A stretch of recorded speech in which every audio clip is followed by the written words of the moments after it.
Today I'm going to be refuting a speech on legalizing marijuana. Specifically, the claim was that legalizing marijuana would greatly benefit the budget crisis in California. The advocate's first claim was that legalizing marijuana would be a source of additional tax revenues, and secondly, legalizing would result in less money being spent on marijuana court cases and law enforcement. There'd be less effort trying to crack down on marijuana, and money would be saved that way by the California police and third-party government. On his first point, that legalizing marijuana would increase additional tax revenues, the advocate cited a statistic that marijuana sales in California are worth $14 billion. Just to put that into perspective, the 2010 figures from the USDA that ranks cash crops, legal cash crops, ranks the highest cash crop in California, being grapes, at $3.2 billion. This would mean that marijuana is over $10 billion, worth $10 billion more in California than any other legal cash crop. This seems like a very wild figure, and I did some digging and I found out where these wild numbers may come from. There's a Department of Justice group called CAMP. It's an acronym for Campaign Against Marijuana Planting. That they go around and they burn marijuana fields, and they keep it from getting into the economy. Their 2010 report stated that they burned $17.2 billion worth of marijuana fields. But in that same report, it stated that they only burned 4 million plants. Some basic math says that they valued these plants at about $4,000 per plant. You can go into any medical marijuana dispensary, and I assure you marijuana is not nearly this expensive. You're not spending hundreds of dollars per ounce of marijuana, ever. And this is supposed to be a reputable source. A lot of sources cite government reports on marijuana selling. And this is an example of a law enforcement agency fudging the numbers a bit. And this makes the statistic that marijuana is worth $14 billion very shaky. The only other way to get this estimate would be to track sales of marijuana in California. This would also be extremely difficult to do because marijuana is an illegal substance. There's not as much money trails happening through marijuana trade. It's all based on pure speculation, and it's very difficult for reporting agencies to track what marijuana is being imported versus what is being manufactured in California, when marijuana farms are essentially secret.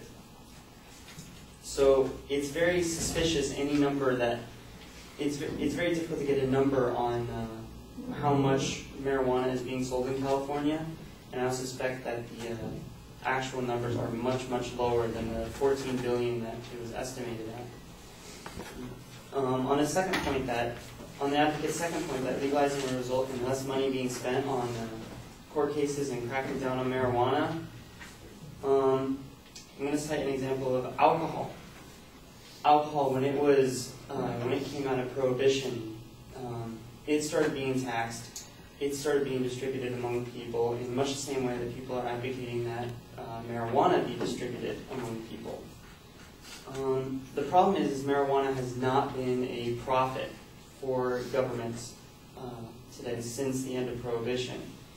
Alcohol is taxed. It does bring in a tax revenue of about $8 billion, but alcohol also is attributed to about $200 billion in social costs. This is when people get too drunk, they can't handle their alcohol, they go drive cars, they go vandalize stuff, they break stuff, and this is the minority of people. Most people, when they drink, are perfectly fine, but the minority of the people get and do really bad stuff and cause a lot of money in tax dollars to the government, $200 billion,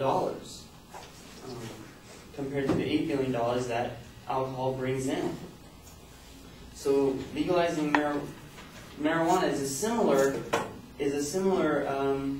substance. It changes your state of mind, and it changes the way you think, and it's dangerous to drive while high, same as it is dangerous to drink alcohol. And there's a lot of parallels between the two substances. So it's easy to make the claim that, let me rephrase that. It's very possible that if marijuana were to be legalized, it would cost a lot more money to governments from marijuana-related incidents than it would bring in any tax revenue, especially if the estimates of the $1.4 billion of tax revenue that the advocate stated would come with a 10% tax, especially if those numbers were a lot lower than that, then marijuana legalization could in fact be much more expensive to governments than marijuana prohibition as it exists today.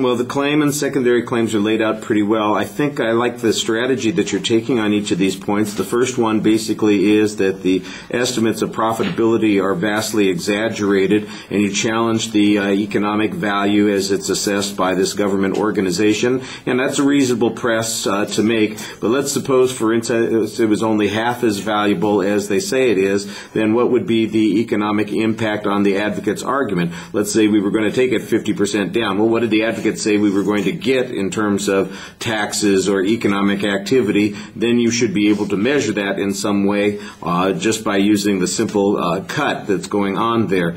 I think that then you combine that with that second argument that talks about costs of free access to these substances that produce social costs, and I think that that makes that argument a little bit stronger. Your analysis on that point I thought was pretty clear, but you didn't really have much evidence on that first point, just the the general questioning of the methodology used by the camp group.